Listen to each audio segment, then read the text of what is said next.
occasion. We couldn't see that well. We now understand we're tripping over other people in our desperation to get out. But it was the blast of the Surrey Club, which just blasted us off our feet back into that building. Yeah. So when I did make it out the front, I was alone and I was just petrified because I'm thinking of straight away Mick, Peter, and Peter's mate Gary, who I'd just met like 2 hours earlier. I thought, they're gone. I'm never going to see them.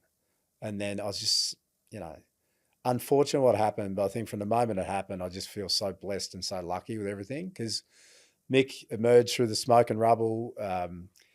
He had some minor burn injuries, nothing to the level of mine. Like my hands were a mess. I knew I was a mess, and he sort of dragged me up the road. I had a hole blown in because the shrapnel too, because of the makeup of the bomb, what was in it. Obviously, you're in a bar, so glass and metal. Sends shit everywhere. So I had a decent hole blown in my calf, and he sort of dragged me up the road, and Mick trying to get transport.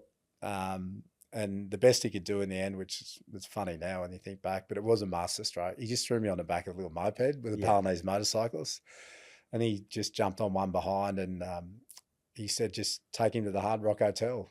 And most people think when I tell this story, why aren't you going to a hospital? I'd been to Bali. This is about the 10th time I'd been there. I did not know where one hospital was, could never needed one.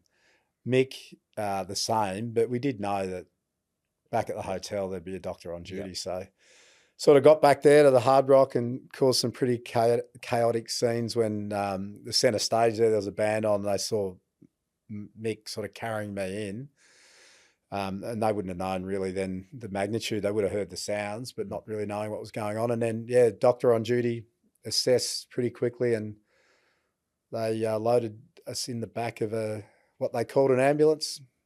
Wasn't that flash, but did the job. And with a tray.